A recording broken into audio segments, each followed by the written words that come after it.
on this episode of MythBusters. That is just crazy. Adam and Jamie test the myth that falling bullets can kill. Please don't fire bullets into my head. Take cover as they spray the skies with ammo to find out. I'm searching across the desert for a pencil-sized hole. And sit back and unwind as the team takes the top off some more vodka myths. Let's all group hug. Yeah! Who are the MythBusters? Adam Savage.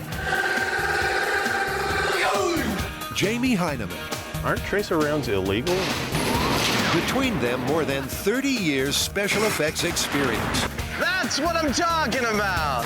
Joining them, Tori Balachi, Science is fun. Carrie Byron, Guess what I did today? and Grant Imahara. You guys ready for this?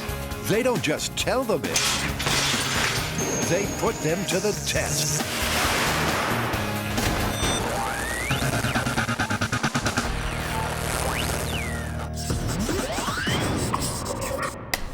What do we got?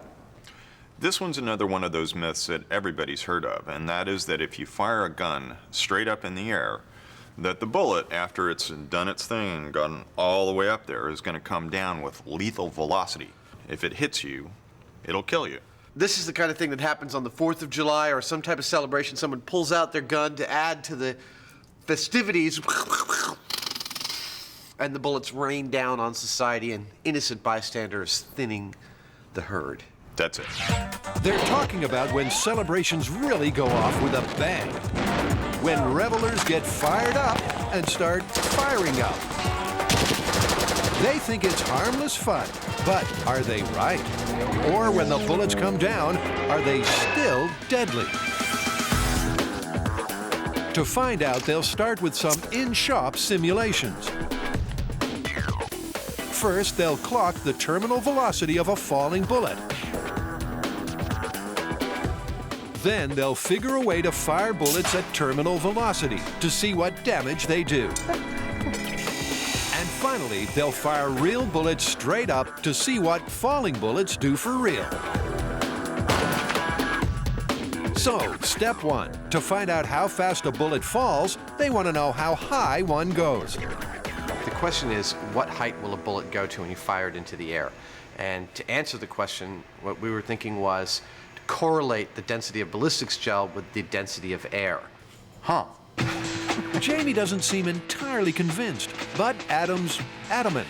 So he plows on alone.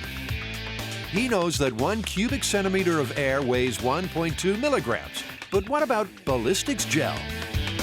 Look at that. That is so beautiful. At 1 gram, ballistics gel is 650 times more dense than air. So by my theory, if I'm correct, if we fire a bullet into ballistics gel and it goes 1 foot, then it would go 650 feet in air. Knowing that bullets travel a lot further than that, Adam mixes up a record-breaking batch of ballistics gel. An 800-pound batch, to be precise. This is by far the most ballistics gel we've ever cast in a single lot at one time. Let's hope he's got this right. I don't know if we're going to end up using them all. I hope that we're going to end up using them all because I would have hated to have cast this up in vain. Next morning, the guys decamp to the police firing range, along with a half a ton of ballistics gelatin, which they arrange into a 16-foot-long block.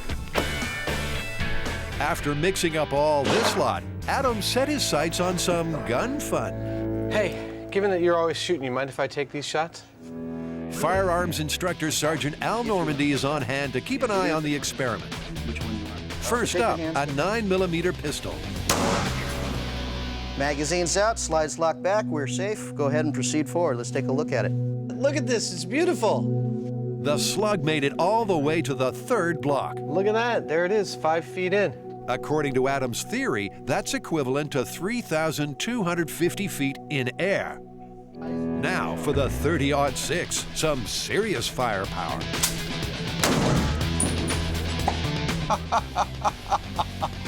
What the hell happened to that? Dude! I think it got stopped in the first block. I don't think it moved outside the first block.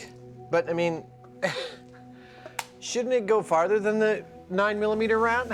It's a little counterintuitive, but actually because of the speed of the bullet has a tendency to break up, more so than the pistol round, which is technically a very low velocity projectile. They've been here before. In a previous episode, Adam and Jamie discovered that high-velocity bullets break up when fired into water. And because ballistics gel is 90% water, exactly the same thing happens. Well, there's your problem. With the experiment dead in the water, Jamie applies the coup de grace.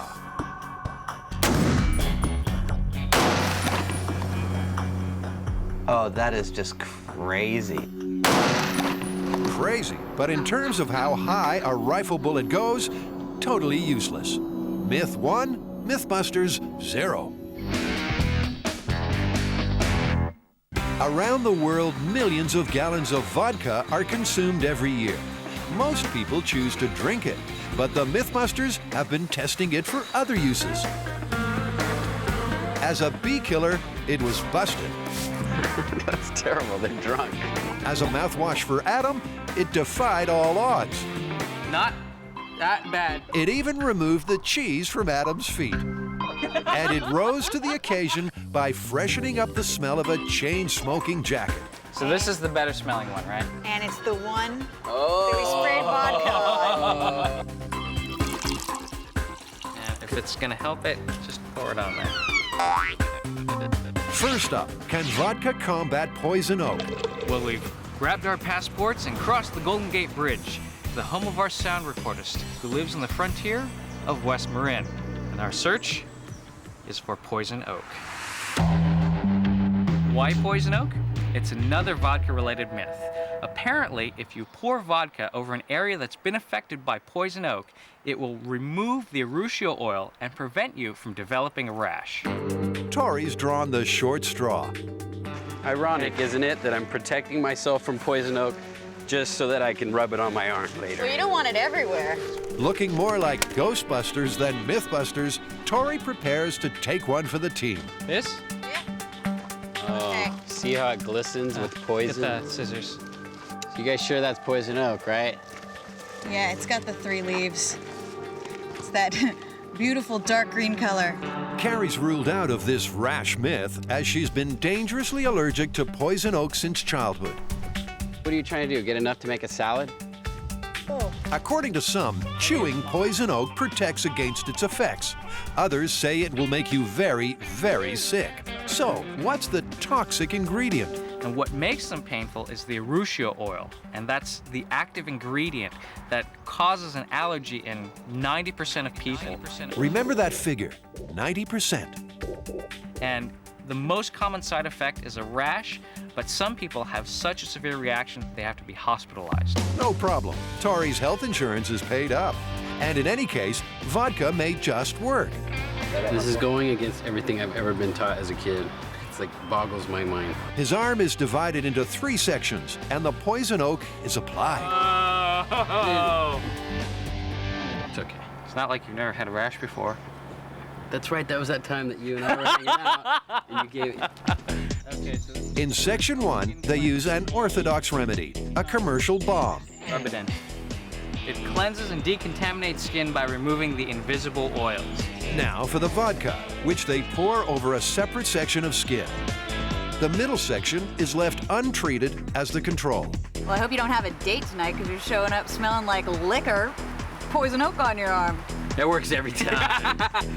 Okay, now I guess we just wait and see what happens. Let's all group hug. Yeah. No? Okay. Let the games begin.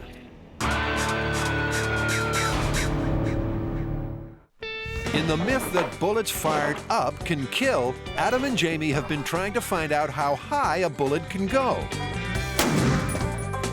Oh, that is just crazy. Their first experiment drew a blank, so it's back to the drawing board. Well, that was a good waste of time. I mean, we didn't really get any useful data at all from firing a bullet into the ballistics gel. No. I mean, the faster the bullet, the more the gel resisted, just like water. Well, we might have busted out experimentally, but there are computer simulation programs that can give us the figures on a vertically discharged bullet, and here's what we got. A 30-06 bullet will reach a maximum height of 10,000 feet and take 58 seconds to make its round trip. A 9mm bullet will reach a maximum height of 4,000 feet and take 37 seconds to make its round trip. Well, that's certainly high enough for it to reach its terminal velocity on the way down on both bullets. So all we need to do is find out what that is. Terminal velocity is the maximum speed at which an object can fall through the air. It's reached when the force of gravity is matched by the force of wind resistance, at which point the object can't go any faster. To find the terminal velocity of a bullet, Adam builds an acrylic wind tunnel. He fires a high-speed jet of air from below and inserts a wind speed meter at the top. Everything's set. The way this wind tunnel measures the terminal velocity of a bullet is when I put a bullet into this tube and I get it to a point at which it's stable and it floats in the tube, I know that that is this. I'm equaling the bullet's weight and mass with the air pressure below it, and that speed that I get on my wind speed indicator is exactly the speed at which this bullet will fall if it's falling through the air. First up, a 9mm bullet. It takes some adjustment to find the right wind speed, but Adam soon dials it in, and he's in business. Look at that! It was pretty consistent. I see on the wind speed indicator I've got here, it's just almost exactly 100 miles an hour. That's how fast this thing would be heading towards you if it fell from the sky. So now I got to do the other bullet. This is a 30-06 bullet. Longer, but close to the similar weight. Look at that! This wind tunnel demonstrates absolutely that the terminal velocity of both the 9mm and the 30-06 is just about 100 miles per hour. Now, this wind tunnel also demonstrates really clearly that their most stable way of falling is on their side. And that's their stable speed. That's the speed they're going to hit you at. 100 miles per hour is about 150 feet per second. That sounds pretty quick. But is it quick enough to kill? Now that I've determined that, next step is to build a device that will fire these at exactly 150 feet per second, fire them into some human head analog, and see if they're in fact lethal at those speeds. Human head analog. On this show, that only means one thing. Jamie, Yeah? please don't fire bullets into my head. It's only got one ear, though. We don't need ears for testing the lethality of bullets at terminal velocity, man. A pig's cranium is harder than a human's, but it's close enough. And don't worry, as always on the show, Adam and Jamie got these at the slaughterhouse. Now, they need a way of firing bullets at just 150 feet per second. So Adam takes some aluminum piping, a high-pressure air hose, and a 9mm bullet. Simple, but dangerous. So don't try this at home. I think you might have put a dent in your door. That would have hurt. In fact, I wouldn't want to get hit in the head with that. I know that. I mean, that could potentially do you harm. Sounds encouraging, so Adam goes into production. He makes 2 high-pressure pea shooters, one each for the 9mm and 30 caliber bullets. Both consist of an aluminum barrel with a solenoid valve plumbed into one end. He'll fire through a chronograph, which measures in feet per second, so he can tune the velocity until it matches a falling bullet. Once again, Sergeant Normandy's there to lend a hand. First up, the 9mm bullet at 120 psi. The gun is loaded, prepare to fire. 74 feet per second. I think we might be in trouble. That's only half the required velocity. But for once, a policeman is there when you need one. Do you think you have adequate seal on the pneumatics there? Oh, you mean if I taped it up, I might get that much more? Might get a little bit more improvement just from making sure that nothing's escaping. To ensure a snug slug, Adam tapes the bullet and the breech for round 2. Ready? Prepare to fire. Here we go. 3, 2, 1. 140. Actually, I was looking for exactly 146. Right. That's amazing. Perfect. Okay, 9mm is dialed in perfectly. Next up, the .30 caliber bullet. And with Adam dialed in, it too is soon hitting its terminal velocity target. 151. 151. One of my favorite numbers. Dead on the money. Now, with a little help from the pigs, he should soon know if bullets fall fast enough to butcher. Back at the myth that vodka can relieve a poison oak reaction, Tori's looking alarmingly healthy. 13 days ago, I put poison oak on my arm, but apparently I don't get it anymore. I mean, I got it when I was a kid, but I don't get it anymore. So I need your arm. I need somebody, you know, a weaker individual, or not individual, but... While Tori gloves up, Adam freaks out. But he needn't have worried. Turns out he too is one of the 10% who are immune to poison oak. So poison oak. I did the test a week ago, and it seems that the myth now isn't about poison oak and vodka as a topical treatment. It's about whether or not a MythBuster can actually get poison oak. So now it's your turn. Oh, it's cold. And what do you know? Tori tried it. Yeah. Adam tried it. Yeah. And now 2 weeks later, I have no rash. But you were allergic. They've tested the leaves at a lab, and it really is poison oak. Seems like MythBusters is hosted by mutants. So how about the crew? We have got to get a result on this one. There's just no ifs, ands, or buts about it. So we're going to have to test it on 3 people this time. Hopefully, one of them might possibly be allergic to poison oak. Press ganged into compliance, they offer themselves up for science. With this myth on the line, it's rash up or flunk out. It's been 24 hours, you guys. What do you got? Nothing. Flunked. Not enough to call anything at this point. Flunked. Hey! And straight A's for John the researcher. That is definitely poison oak. I'm glad you guys are really happy about this result. This is a very, very clear-cut result. Vodka and Control have the same amount of rash. The commercial topical brands, there's really nothing to speak of. I would say we can definitely call this one busted. Absolutely. I've taken one for the team. Just goes to show there's no I in MythBusters.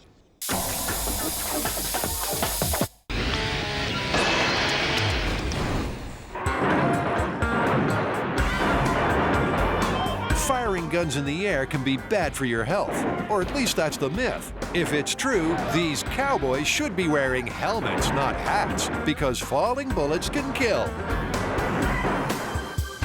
Adams found a way to fire bullets at their terminal velocity, the speed at which they would fall if fired straight up. Now he's planning to take a pot shot at some porkers. Look, and they come with these handy targets. Right on cue, the FBI arrives in the shape of Frank Doyle Jr. Sounds good to me. Let's go. All right. Frank is the retired special agent who helped the MythBusters prove that you can clean a cement truck with high explosive. But not if you want to use it again. Well, there's your problem. His vast crime scene experience should come in handy when the bullets start to fly. Do you know of any actual cases where people have been killed, though? I have heard of people being struck by falling bullets, and I can't recall whether they are killed or not. Well, I guess that's what we're here to test. Okay, bullets loaded in 3, 2, 1, fire. Well, that bounced right off of him. The high speed confirms that the bullet was traveling at about the right speed. This bullet was traveling at 166 feet per second, just slightly over what its terminal velocity would be, slightly faster. Still didn't even really break the skin. That would have been a real owie. It definitely would have been nasty, but that's not a lethal hit. So once more into the breach, this time with a larger .30 caliber round. 30-06 bullet in 3, 2, 1.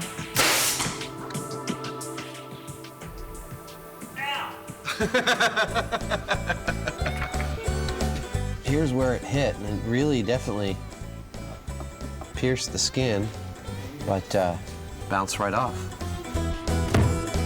A pig post-mortem confirms 0 skull damage. I mean, it's like a little tiny dent. Yeah. One small dent in the skull, one giant ding in the myth. I'm starting to suspect that 150 feet per second of bullet's terminal velocity just isn't fast enough to be lethal.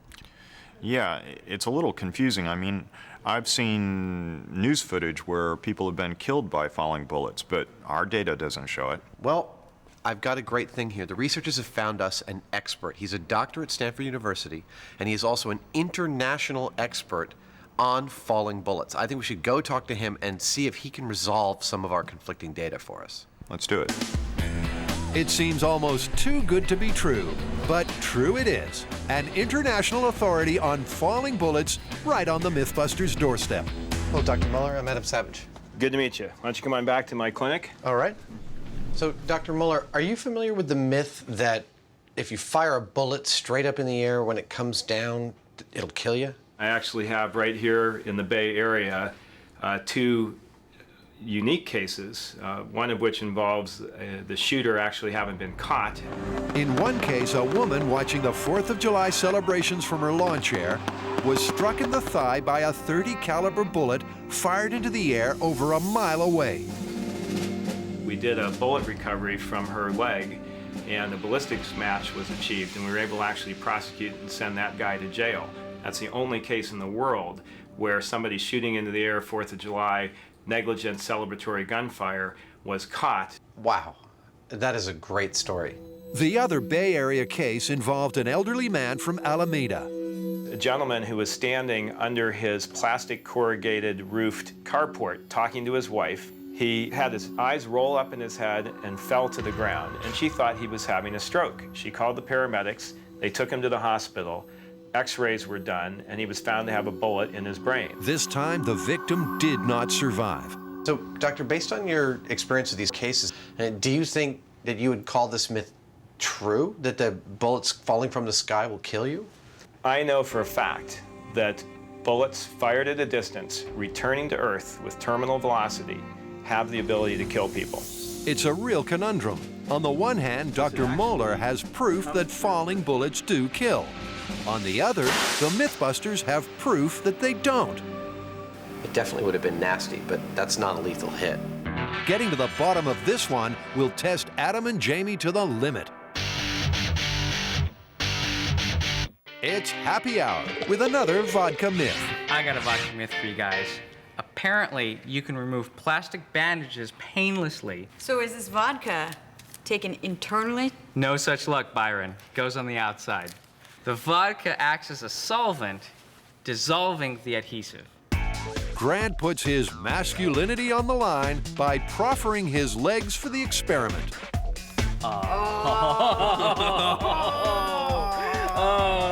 That's gonna suck taking it off. The plan is to soak one bandage in vodka. The other will be the control. Pain will be the judge. Oh, it's cold. Whew. Iron Man Imahara grits his teeth. Maybe the vodka will act as a local anesthetic. There are girls at Swiss finishing schools rougher and tougher than Grant. How do you want to do this? Do you want to just go quick, or should we go slow? I don't know. What is traditionally more painless? Quick, huh? We'll do the rip. All right, dude. You ready? Wait! Wait! You gotta brace yourself? Well, yeah. You want a mouthpiece or something? You ready? Okay, go for it. Fast. Ready? 1, 2, 3. If you wear a hearing aid, remove it now.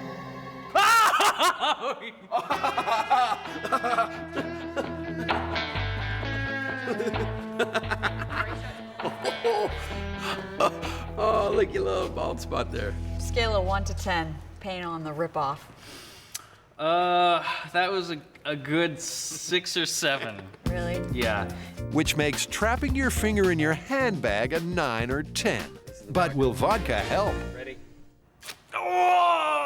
Not as bad. Look, there's no hair. So, what's the verdict? If we had to judge from the standpoint of hair, vodka bandage definitely has less hair. Did it feel like it dissolved the adhesive? Was it easier to pull off? Well, it definitely wasn't painless. Oh. Not painless, but not busted. Scale of 1 to 10. It's hard to tell. I would say maybe a 4.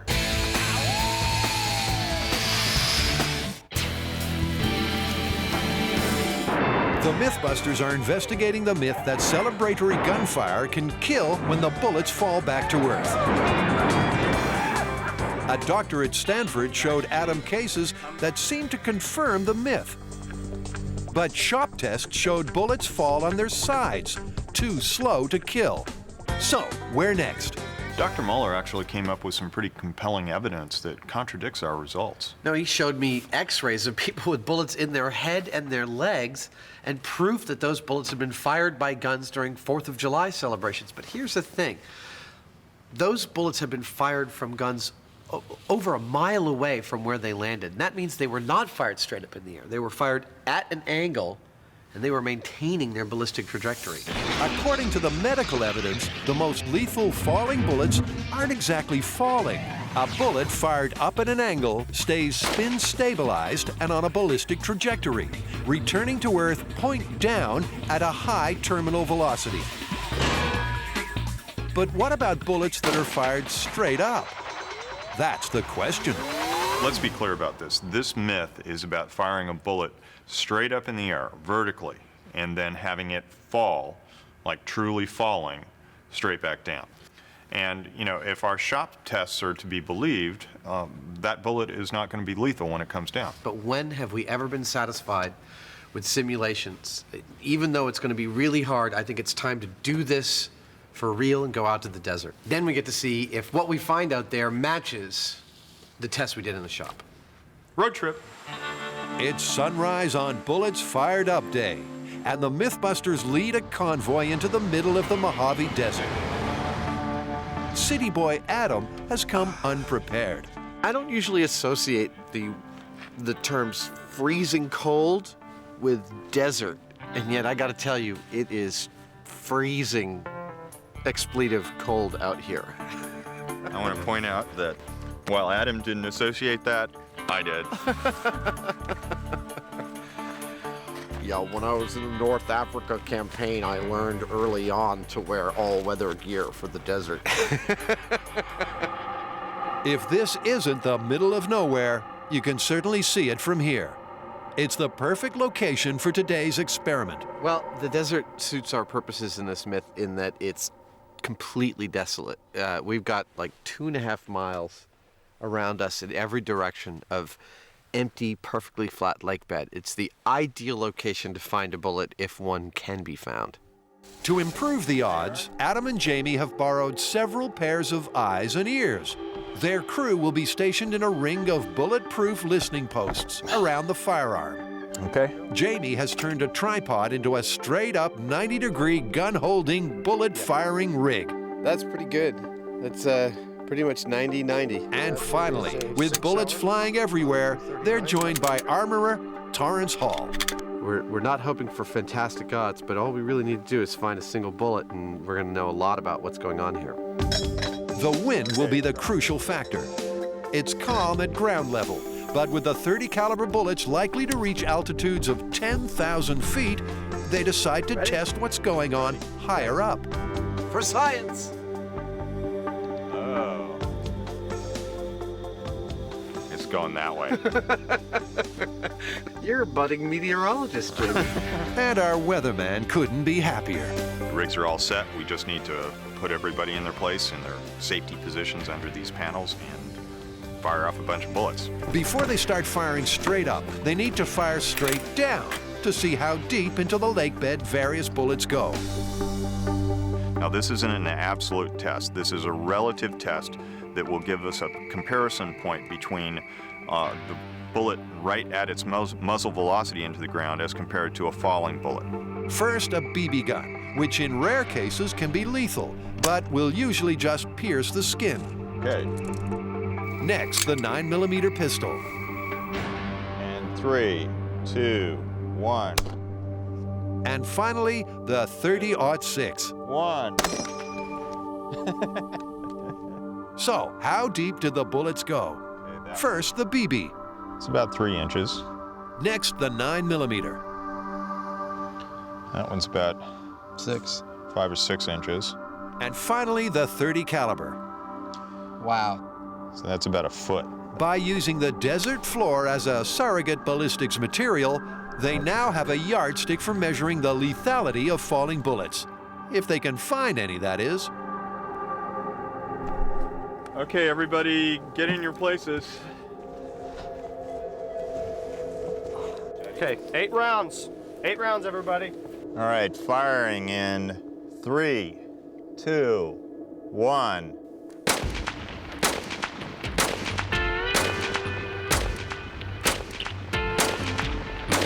One clip on its way up. Ears out.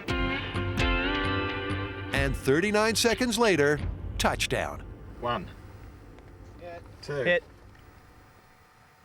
You heard one that way, Jamie? Yeah, I heard like 2 or 3 out there. Now, all they have to do is find them. So you guys heard several out this way. We heard a couple out this way.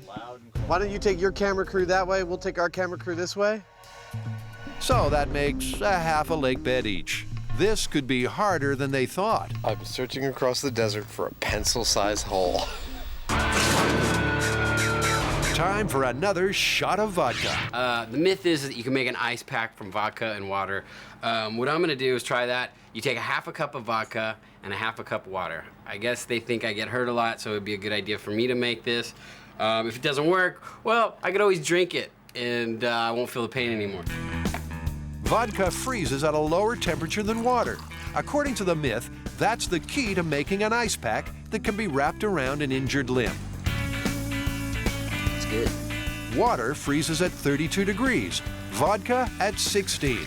Mix them together and you get a colder than ice pack that's still malleable. Or that's the myth. And that's that. All right, so the vodka ice pack has been in the freezer overnight. I'm gonna pull it out and see what it looks like. Hey, look at that. It actually works. The vodka has prevented the water from freezing solid, leaving a cold but flexible ice pack. You know what? This could actually work as an ice pack. It's pretty cool. One thing I'm noticing, though, it's melting faster than I think the commercial ones are. To properly test the myth, Tori wants to monitor the performance of the vodka ice pack against a commercial one. So I have 2 thermometers, and they're both calibrated the same. I'm just going to wrap the ice pack around them. I will leave it here for 20 minutes because that is the suggested icing time. Otherwise, if you go too long, the person might get frostbite. All right, and here we go.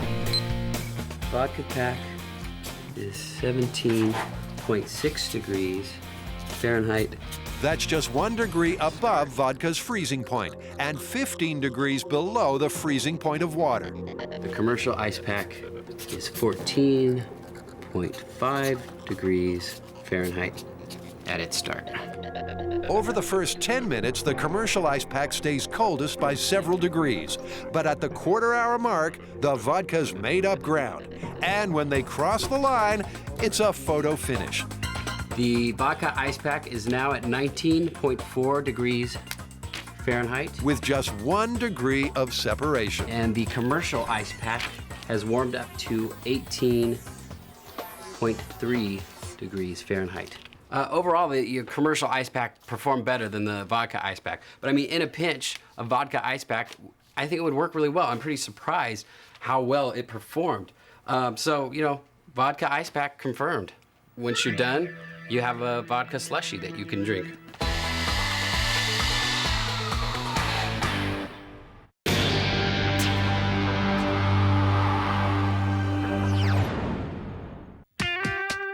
Back in the Mojave Desert, the MythBusters have fired a 9mm clip straight up in the air, and they're scouring several square miles of lake bed for the fallen bullets. They've been here before. In an earlier episode, Adam and Jamie successfully fired off a Civil War rocket. almost as spectacular was the fact that they found the spent missile deep in the desert floor, almost 1,000 yards downrange. The rocket was 2 feet long and weighed 20 pounds. So what chance of finding a tiny bullet? It's a tall order, made even taller by the holes which pockmark the desert floor. Bullet-sized holes. Even though it looks disturbed, it's not actually a hit. This could take a month of Sundays, and they've only got until sundown. With the fat lady warming up, Adam spots something. Hey, I found one! I got broken salt crust. You know, the other thing I notice is the hole is oblong, not perfectly round. It hit sideways. It means it was falling sideways or tumbling when it fell. Early indications are that it would not have been a lethal hit. All right. For confirmation, Adam measures how deep it went. Not that far at all. Remember, a BB went 3 inches. That's 2 inches exactly. That means it probably wouldn't even pierce your skin. It's another nail in this myth's coffin. There she blows. That's a 9mm round. Woo! We found it!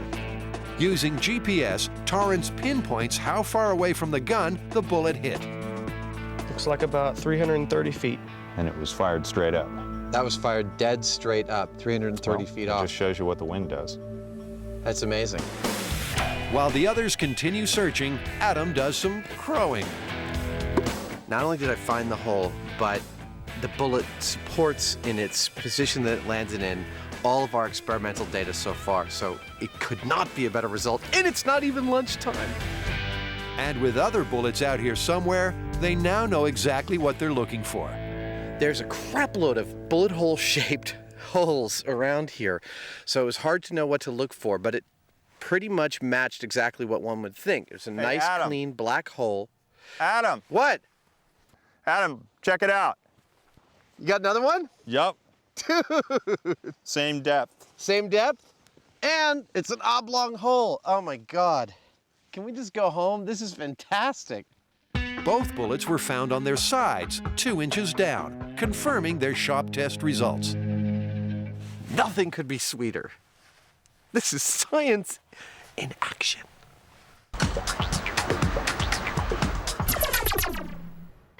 One for the road, a final vodka myth. What's going on? You got vodka, I see water filters. What are you making, Grant? Well, the myth is you can turn low-end vodka into top-shelf vodka with 6 filtrations of a domestic charcoal water filter. Here we go. Dude, if this works out, you might be able to start a little company of vodka producing. Huh? Grant Vodka. Grant Vodka. I'd buy it. Sweet. So, is the only difference between a top-shelf vodka and a bottle of rot gut really just filtration? To find out, they're planning a taste test and some laboratory analysis. Okay, here's the 6th and final filtration. Now for a double-blind test, and Grant's assembled a panel of top-shelf tasters. Expert number 1, Anthony Dias-Blue, Executive Director, San Francisco World Spirits Competition. The characteristics of a good vodka are clarity, purity, and texture. Expert number 2, Jamie Heineman, degree in Russian literature. Expert number 3, Carrie Byron, former undercover martini tester. The rules are simple.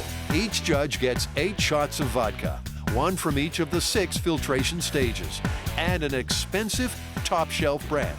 The cheap, unfiltered vodka will be the control. Their task is to rate them from worst to best. Anthony Dias-Blue, are you ready? I'm ready. These samples have been prepared and randomized. Even I won't know which is which until the very end. Anthony's reputation as a professional taster is at stake, and he's got to be on top of his game. It tasted like gasoline. It was kind of hot and, oh. That one's pretty nice. 8 straight vodkas later, and not surprisingly, Anthony's brimming with confidence. Anthony Dias-Blue, is that your final answer? That is my final answer. Jamie Heineman, you may begin. All right. Tasting a spirit that's produced to be odorless and flavorless is a tall order. Just the way Jamie likes it. Okay, well, I guess it's time to start tasting. He's nothing if not methodical. Just before the other judges lose their will to live, Jamie makes his final lineup. Are you happy with your selections, Jamie? Yes. I'm wondering if you might have contaminated your experiment by mixing on the mustache. Either that or they're actually very sensitive and able to pick up on subtle variations in the chemistry in the vodka. Aha! Touché! Carrie Byron, are you ready? To drink at work? Sure. If the myth is true, there should be no discernible difference between the top shelf brand and the fully filtered rot gut.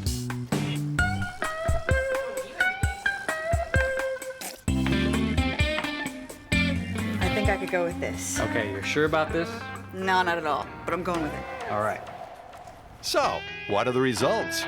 Carrie's worst. What's the top shelf? Third filtration. Not the best of starts. Carrie's second worst. The top shelf. And she flunks out in 2. Third to best. The control. I guess I'm a cheap date. Now we know what Carrie likes. With cheap and cheerful Carrie eliminated, it's over to the Mythbuster with the mustache. Mr. Heineman, are you ready? I'm ready as I'll ever be. Here I go. Jamie's second worst. The control. It's not bad. That's very good. Well done. Second best is fifth filtration, leaving the top shelf. You did really good. I guess I did good. Cool. Jamie pretty much nailed it. So finally, it's over to the pro. Anthony's worst, the control. Lower shelf vodka. Yeah. Perfect guess. Second best, spot on. Sixth round filtration, And first place, the top shelf vodka. You did good. Very good. Thank you. Not bad. in fact, Anthony called it exactly right. Well, congratulations, Anthony. Looks like we got the right man for the job. Your reputation is intact. Well, I'm relieved. I mean, as you say, I can keep my job now. So, how about the myth? Still standing or slumped over the bar? Passing a low-end vodka through a filter will make it better, but it won't make it a top-shelf vodka.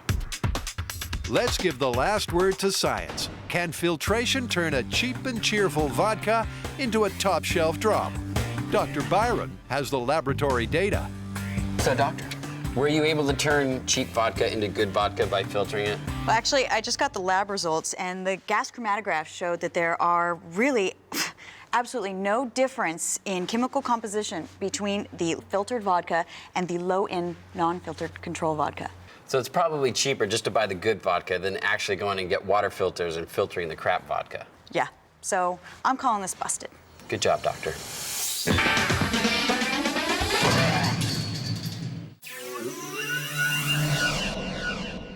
All right, firing in 3, 2, 1. Back in the Mojave Desert, the Mythbusters have been firing 9mm bullets straight up in the air to see if they're lethal when they fall back to Earth. Both the bullets they've found fell sideways at a non-lethal velocity, confirming Adam's wind tunnel shock tests. Now it's time for the 30-06 assault rifle. The 30-06 may be another kettle of fish because this fires a bullet about 2.5 times as far. Even with a 9mm, it was going 300 feet away. So, you know, we could have this one be, you know, for all I know, a mile away by the time it gets all the way up there and back down. Okay, we're set? I'm ready. Okay, safety's going off. Weapon is hot. They fire off 8 rounds, but nobody hears anything land. Ears off. Did anybody hear anything? No. To counter the wind, they tilt the gun at a slight angle and try again.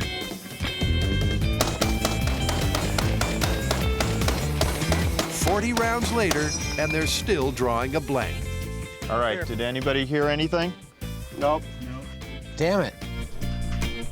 With no clues as to the landing spot, the search proves fruitless. Adam, have you had any luck finding the 30-06? No. I think we got super crazy lucky on the 9mm. The clustering was incredible, and the crew has just been astounding. But the 30-06 is flying more than twice as high, almost 10,000 feet in the air before it comes down. It's like it's in the jet stream and it's headed for the Pacific Ocean or something. In the absence of a .30 caliber bullet, this myth has an annoying loose end. Luckily, Adam has a plan B. It's all about beating the wind.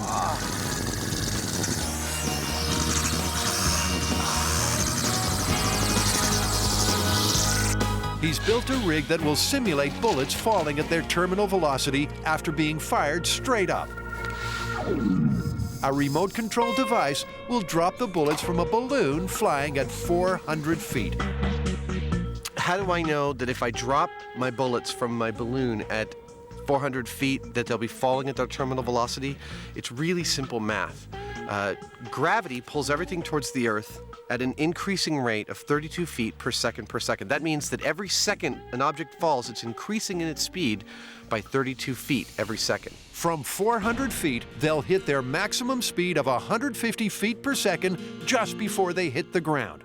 And this time, the guys will know exactly where they've landed. All right, I think this is pretty good. Yeah, the altimeter says we're at a beautiful height, about 140 meters, which is just about 400 feet. Okay, well, the EMTs are standing by in case we get hurt. All right, everyone's got their hard hats on? All right. Give us a countdown. 3, 2, 1. Oh, they dropped beautifully.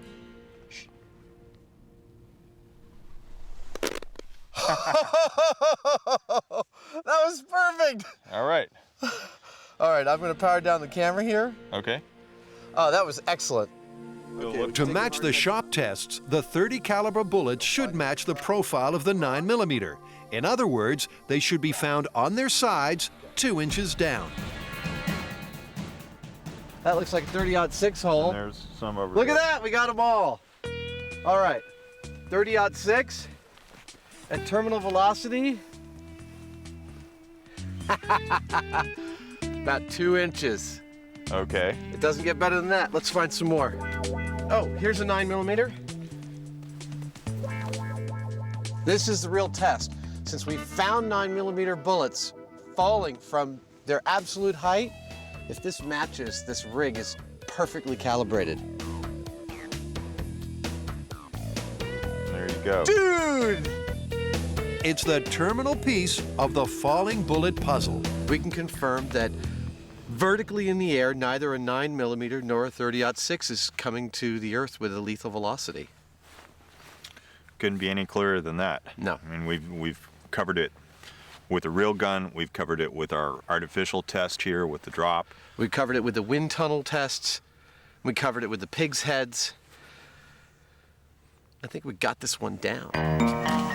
So where does this myth leave us? Busted, plausible, or confirmed? All of the above. I don't think we've ever done that before. Explain. Well, all of our tests showed that a bullet fired straight up in the air, dead straight, is not going to come down with lethal force.